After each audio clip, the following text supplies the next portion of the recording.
ഇന്ത്യയുമായുള്ള പാകിസ്ഥാന്റെ ആക്രമണങ്ങൾ തുടങ്ങിയ ശേഷം സത്യത്തിൽ ആ അവസരം ഏറ്റവും കൂടുതൽ മുതലെടുക്കുന്നത് ബലൂച്ച് ആർമിയാണ്. പാകിസ്ഥാനെ രണ്ടായി കീറി മുറിച്ചായിരിക്കും ബലൂചിസ്ഥാൻ തങ്ങളുടെ ആവശ്യങ്ങൾ നേടിയെടുക്കുക. ഓപ്പറേഷൻ സിന്ദൂറിൽ പാകിസ്ഥാൻ ഇന്ത്യയോട് പിടിച്ചു നിൽക്കാൻ പെടാപ്പാട് പെടുമ്പോൾ തന്നെ പാകിസ്ഥാന് കിട്ടിയ ഇരട്ട പ്രഹരമായിരുന്നു ബലൂച്ച് ലിബറേഷൻ ആർമിയുടേത്. തങ്ങളുടെ ഓപ്പറേഷൻ ഹെറോഫിന്റെ ഭാഗമായി 51 സ്ഥലങ്ങളിലായി പാക് സൈന്യത്തിനെതിരെ 71 ആക്രമണങ്ങൾ നടത്തിയതായി തുറന്ന് പറഞ്ഞിരിക്കുകയാണ് BLA ഇപ്പോൾ.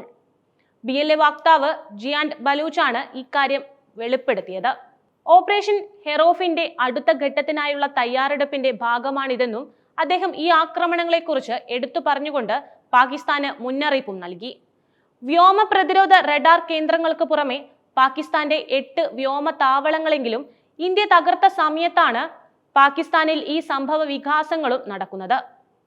സൈനിക ഏകോപനം, കര നിയന്ത്രണം, പ്രതിരോധ സ്ഥാനങ്ങൾ എന്നിവ പരീക്ഷിക്കുന്നതിലും ഭാവിയിലെ സംഘടിത യുദ്ധത്തിന് ഗ്രൂപ്പിന്റെ സന്നദ്ധത ശക്തിപ്പെടുത്തുന്നതിനും ലക്ഷ്യമിട്ടുള്ള 71 ഓപ്പറേഷനുകളാണ് ഇതുവരെ നടത്തിയതെന്ന് BLA വക്താവ് ജിയാൻഡ് പറഞ്ഞതായി ദേശീയ മാധ്യമങ്ങൾ റിപ്പോർട്ട് ചെയ്യുന്നുണ്ട്. 2024 ഓഗസ്റ്റിലാണ് Baloch liberation army operation Herof ആരംഭിച്ചത്. ബലൂച്ച് സ്വയം നിർണയ പ്രസ്ഥാനത്തിന്റെ ഭാഗമായുള്ള ഏറ്റവും വലുതും ഏറ്റവും ഏകോപിതവുമായ സായുധ ക്യാമ്പയിനാണ്. വിശകലന വിദഗ്ധർ പറയുന്നത് ഇങ്ങനെയാണ്: ഈ 71 ആക്രമണങ്ങളിലെയും ലക്ഷ്യങ്ങളിൽ പാകിസ്ഥാൻ സൈനിക വാഹന വ്യൂഹങ്ങൾ, ചെക്ക് പോസ്റ്റുകൾ, രഹസ്യാന്വേഷണ ഏജൻസികൾ, ധാതു ഗതാഗത വാഹനങ്ങൾ, സർക്കാർ പിന്തുണയുള്ള സായുധ സംഘങ്ങളിലെ അംഗങ്ങൾ എന്നിവയൊക്കെ ഉൾപ്പെടുന്നുവെന്ന് ജിയാൻഡ് പറഞ്ഞിരുന്നു.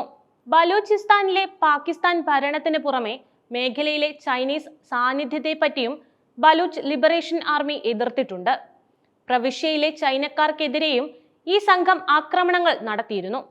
ചൈന പാകിസ്ഥാൻ സാമ്പത്തിക ഇടനാഴിയായ CPEC-യിൽ ധാരാളം ചൈനീസ് പദ്ധതികൾ നടക്കുന്നതിനാൽ പ്രവിശ്യയിൽ ചൈനയുടെ സാന്നിധ്യം വർദ്ധിച്ചു വരുന്നുണ്ടെന്ന് ബലൂച്ച് ആർമി കരുതുന്നുണ്ട്. ഇതിനെ എതിർക്കാനാണ് അവരുടെ തീരുമാനം. ചൈനയുടെ സിയാൻജിയാൻ മേഖലയെ പാകിസ്ഥാനിലെ ഗ്വാദർ തുറമുഖവുമായി ബന്ധിപ്പിക്കുന്ന ഒരു പ്രധാന അടിസ്ഥാന സൗകര്യ പദ്ധതി ഇരു കൂട്ടരും പദ്ധതിയിടുന്നുണ്ട്. ഇതിവർ തമ്മിലുള്ള വ്യാപാരം, ഊർജം, ബന്ധം എന്നിവ മെച്ചപ്പെടുത്തും.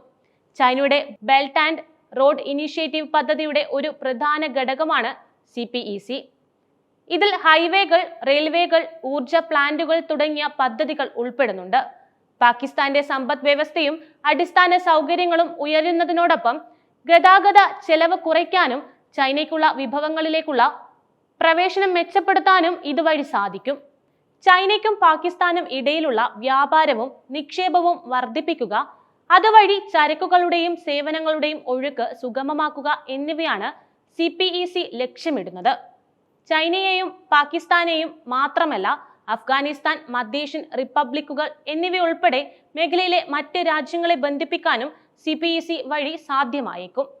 പക്ഷേ ഇതിന് ഇനി ചൈനയ്ക്ക് മുന്നിൽ ഉണ്ടാകാൻ പോകുന്ന പ്രധാന എതിരാളി ബലൂച്ച് ലിബറേഷൻ ആർമി ആയിരിക്കും. നിലവിലെ സാഹചര്യത്തെ തന്നെ ആർമി ചൈനയുടെ സാന്നിധ്യത്തിലുള്ള എതിർപ്പുകൾ പ്രകടിപ്പിച്ചിട്ടുണ്ട്. കഴിഞ്ഞ വർഷം പാകിസ്ഥാനിൽ 6 ചാവേർ ആക്രമണങ്ങൾ ഉൾപ്പെടെ 32 ആക്രമണങ്ങളാണ് ബലൂച്ച് ലിബറേഷൻ ആർമി നടത്തിയത്. ആക്രമണങ്ങളിൽ ഏകദേശം 130 പേർ കൊല്ലപ്പെടുകയും ചെയ്തിരുന്നു.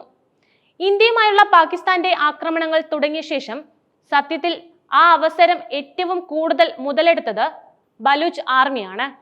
പാകിസ്ഥാനെ രണ്ടായി കീറി മുറിച്ചായിരിക്കും ബലൂചിസ്ഥാൻ തങ്ങളുടെ ആവശ്യങ്ങൾ നേടിയെടുക്കുക. അതിന്റെ ഭാഗമായി പല നീക്കങ്ങളും ഇതിനോടകം തന്നെ അവർ തുടങ്ങിക്കഴിഞ്ഞു. അതിന്റെ ഏറ്റവും വലിയ തെളിവായിരുന്നു സംഘർഷത്തിൽ ഇന്ത്യക്ക് പിന്തുണയുമായി എത്തിയ അവരുടെ പ്രസ്താവന. പാകിസ്ഥാൻ നേരിട്ട ഏറ്റവും വലിയ തിരിച്ചടിയായിരുന്നു അത്. ബലൂചിസ്ഥാന്റെ സ്വതന്ത്ര രാജ്യമെന്ന ആവശ്യത്തിന് വേണ്ടി കാലങ്ങളായി പ്രവർത്തിക്കുന്ന മറ്റൊരു സുപ്രധാന നേതൃത്വം കൂടിയുണ്ട്. ബലൂചിസ്ഥാന്റെ സ്ത്രീ ശക്തിയായ മഹ്റംഗ് ബലൂച്ച് ആണത്. ഇന്ത്യ പാകിസ്ഥാൻ സംഘർഷത്തിൽ തങ്ങൾ ഇന്ത്യക്ക് ഒപ്പമാണെന്നായിരുന്നു അവർ പറഞ്ഞിരുന്നത്. തീവ്രവാദത്തിന്റെ പ്രഭവ കേന്ദ്രമായ പാകിസ്ഥാൻ ഒരു ക്യാൻസർ ആണ്. പാകിസ്ഥാനിൽ നിന്ന് ഞങ്ങളുടെ ജനങ്ങളെ മുക്തമാക്കുക എന്നതിനാണ് ഞങ്ങളുടെ മഹത്തായ ഈ പോരാട്ടം. ഞങ്ങളുടെ പക്കലുള്ളതെല്ലാം നൽകിക്കൊണ്ടാണ് ഈ പോരാട്ടത്തിൽ ഞങ്ങൾ അണിചേർന്നിരിക്കുന്നത്. ധാർമ്മികവും നയതന്ത്രപരവും രാഷ്ട്രീയവുമായ പിന്തുണ ഞങ്ങൾ തേടുന്നു. കാരണം ഞങ്ങൾ നിങ്ങൾക്കും മനുഷ്യത്വത്തിനും വേണ്ടിയാണ് പോരാടുന്നതെന്നായിരുന്നു അവർ പറഞ്ഞിരുന്നത്.